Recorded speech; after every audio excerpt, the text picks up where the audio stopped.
এই পথ যদি না শেষ হয় তবে কেমন হতো তুমি বলো তো। সত্যিই তাই, এই পথ যদি না শেষ হয় তবে কেমন হতো বলুন তো সবাই। দারুণ দারুণ, আমরা যেখানে যাচ্ছি সেই ভিউটা তো পরে দেখছেন, কিন্তু এই জায়গাটা যে দেখুন এত সুন্দর। রাস্তার চারিদিকে ছোট ছোট গাছপালা, তার পাশেই রয়েছে ঝিল। আর দেখতে এত সুন্দর লাগছে। আমরা যেখানে যাচ্ছি তার থেকে এটা হচ্ছে 1.5-2 কিলোমিটার দূরে। তো জায়গাটা এত সুন্দর যে লোভ সামলাতে পারলাম না গানটা গাওয়ার জন্য। দেখুন কত দারুণ জায়গাটা। এরপর আর একটা ঝিল আসতে চলেছে, তো এরপরে দেখতে পারবেন আবার যে একটা ঝিল। তো সামনেই বসেছিল আমার ছেলে, ওর একটা বন্ধু, আর আমরা পিছনের গাড়িতে ছিলাম। তো ওরা দুজন আগে আগে যাচ্ছিল ভিডিও করার জন্য, আর আমরা পিছনে পিছনে যাচ্ছিলাম। কেমন দেখতে দেখুন জায়গাটা, খুব সুন্দর জায়গা। অনেক দিন পর এরকম আবার আমাদের বেরোনো হলো আবার সবাই মিলে। তো কিছু কিছু সময় কিছু কিছু মুহূর্ত একটু বেরিয়ে পড়া দরকার আনন্দের জন্য। আর বাইকে করে গিয়েছিলাম যেহেতু আমরা, ওই জন্য কিন্তু আমাদের একটু তাড়াতাড়ি হয়েছিল।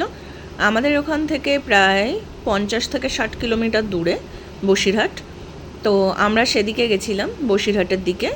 আর এখানে দেখেছেন কতগুলো ইট রাখা। এবার দেখুন এত সুন্দর লাগবে আপনাদের, মাঝখানে রাস্তা, দুই দিকে জল, কত সুন্দর লাগছে বলুন তো। আপনারা যারা যারা ভিডিওটা দেখবেন একটু কমেন্ট করে বলবেন তো কার কার এমন জায়গা দেখতে খুব ভালো লাগে। আর তারা যদি ঘুরতে চান অবশ্যই আমাদের দিকে চলে আসবেন। রাস্তার মাঝখানে কিন্তু আমরা একবার নেমেছিলাম এখানে একটু দূরে গিয়ে। তো তারপরে দেখুন এবার চলে আসলাম মেন জায়গা, যেটা হচ্ছে ঘোষবাড়ি পার্ক এলাকা। দেখুন এখানে এই যে টয় ট্রেন রাখা আছে। এবার কিন্তু আমরা পার্কের মধ্যে ঢুকছি। পার্কের মধ্যে ঢুকে না আমরা একটু বিকেল বিকেল গেছিলাম, ওই জন্য বিকেলটা যাওয়ার কারণে মানুষটা বেশি ছিল না। এখানে কিন্তু লোকজন হয় সন্ধ্যেবেলার থেকে, যেহেতু সন্ধ্যেবেলা এখানে একটা মেলা বসে, ওই মেলার আনন্দে সবাই এখানে দেখতে চলে আসে। চারিদিকে আলোয় আলোয় ভর্তি থাকে। আর যাদের বাড়ি একটু দূরে আছে তারা কিন্তু বিকেল বিকেল ঘুরে যায়, কিছু করার নেই। কেননা ট্রেনে আসলে ট্রেনের টাইম মেনটেন করতে হয়, বাসে আসলে বাসের টাইম মেনটেন করতে হয়। আর কিছু কিছু লোক অ্যাফোর্ড করতে পারে হয়তো গাড়িতে আসা, তারাই আসে হয়তো গাড়িতে, তারাই আনন্দ করে ওই সন্ধেবেলাটুকু। বা যারা আসে তারা হয়তো রাত করে ট্রেনে ওঠে, থাকতে চায় যারা, সন্ধ্যের পরটা দেখতে যায় যারা। দেখুন এখানেই কিন্তু আপাতত লাইট টাইট সব জ্বালিয়ে দিয়েছে। আমরা বেশ দেখতে দেখতে যাচ্ছিলাম, ভালোই লাগছিল ফুলবাগানগুলো। যেহেতু আমরা বাইকে যাচ্ছিলাম ওই জন্য আমাদের কোনো কিছু অসুবিধা লাগছিল না, পায়ে হেঁটে আর যেতে হচ্ছিল না। গাছগুলো এত সুন্দর কালার করেছে, খুব ভালো লাগছে দেখতে, আম বাগান পুরো। আর এখানে আমরা যেতে যেতে দেখুন বাঁদিকে আছে মেলাটা, ডান দিকে আছে পিরামিড মিশরের। কেমন লাগছে একটু দেখে বলবেন। দারুণ লাগছিল দেখতে, কিন্তু আমরা ভিডিও করছিলাম আর ওই ভাইটা তাকিয়ে তাকিয়ে দেখছিল। এই দেখুন একটা শো আছে এখানে, এটা হচ্ছে একটা মিরর ওয়ার্ল্ড, যেখানে আয়না আছে অনেকগুলো। আপনি ঢুকবেন, একটু মানে কেমন বলুন তো, একটু ভুলভুলাইয়া টাইপের, আপনাকে নানা রকম দেখতে লাগবে। কোথাও হচ্ছে মোটা, কোথাও রোগা, এই ধরনের। এই বাড়িটাকে দেখুন আমার ছেলে কিভাবে তুলেছে, এই জায়গাটা ঠিক বোঝা যাচ্ছে না, এমনভাবে ব্যাকা করে তুলেছিল। কাজ চলছিল কিন্তু ঘোষবাড়িতে।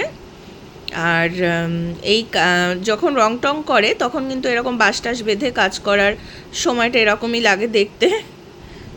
আগের বার এসেছিলাম যখন, তখনও কিন্তু এরকম কাজ চলছিল মোটামুটি। দেখুন চারিদিকটা তাও আপনাদেরকে ঘুরে ফিরে দেখাচ্ছি যে এখানে ফুচকার দোকান থেকে শুরু করে ভুট্টা থেকে শুরু করে কত স্টল বসেছে। সন্ধ্যাবেলা আরও বেশি বসে। আর এখানে কিন্তু বোটিংও করা যায়। আপনারা যদি এসে বোটিং করতে চান তাহলে অবশ্যই কিন্তু বোটিং করতে পারেন। আর এখানে কিন্তু অনেক রকম দোকান আছে, যেগুলোই আপনারা খুব কম মূল্যে কিন্তু অনেক জিনিস পেয়ে যাবেন। আপনারা আসলে কিন্তু দোকানগুলো ঘুরে দেখতে পারেন, মেলাটা ঘুরে দেখতে পারেন। আমরা কিন্তু যেতে যেতে এগুলো দেখাচ্ছিলাম। দেখুন এটা রেস্টুরেন্ট আছে একটা, কারো যদি খাওয়ার ইচ্ছে হয় খেতে পারে সেখানে। আশপাশ দিয়ে এই যে এখানেও কিন্তু বোটিং হয়। এখানে একটা স্কুটির শোরুমও আছে শুনেছি নাকি, ওখানে দাঁড়িয়ে আমরা শুনছিলাম ওখানে স্কুটিগুলো খুব কম দামে বিক্রি হয়। তো আমরা যেতে যেতে যতটুকু দেখাতে পেরেছি আপনাদের সাথে শেয়ার করলাম। কেমন লাগলো ভিডিওটা অবশ্যই জানাবেন। ভালো লাগলে কিন্তু লাইক শেয়ার কমেন্ট আর সাবস্ক্রাইব করে সাথে থাকবেন, পাশে থাকবেন। আরও নতুন নতুন ভিডিও কিন্তু আপনাদের জন্য আবার নিয়ে আসবো। দেখুন এখানে কিন্তু প্রতীক্ষা করতে পারে অনেকে। এই যে দেখুন বাচ্চারা সব বোটিং করছে, কত সুন্দর লাগছে। আর এখানে নাগরদোলনাও কিন্তু আছে, দেখুন ওখানে ডিস্কো আছে, সব সন্ধ্যাবেলা চালু হয়ে যাবে। ওই যে টয় ট্রেন একটা দেখতে পাচ্ছেন, সন্ধ্যাবেলার দিকে সব চালু হয়ে যাবে। আর সামনেই আসছিল ঈদ, আমরা কিন্তু ঈদের আগে গেছিলাম। ঈদের সময় কিন্তু খুব ভিড় হয়েছিল শুনছিলাম আমরা।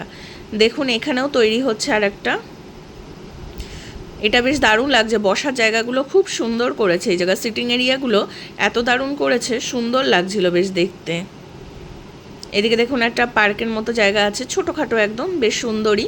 এখানটায় ঘুরে বেড়ানো, একটু দাঁড়ানো, বেশ সুন্দর লাগে, দারুণ লাগছে দেখতে। কিন্তু বাচ্চারা সব খেলাধুলো করছে। এবার দেখাবো একটা চার্চ, দেখুন কত সুন্দর লাগছে দেখতে। এটা লাইটিং হচ্ছে আর ওই জন্যে আরও বেশি সুন্দর লাগছে দেখতে।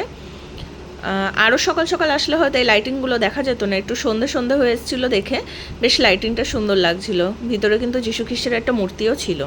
আজকের মতো এখানে বিদায়, পাশে থাকবেন, সাথে থাকবেন।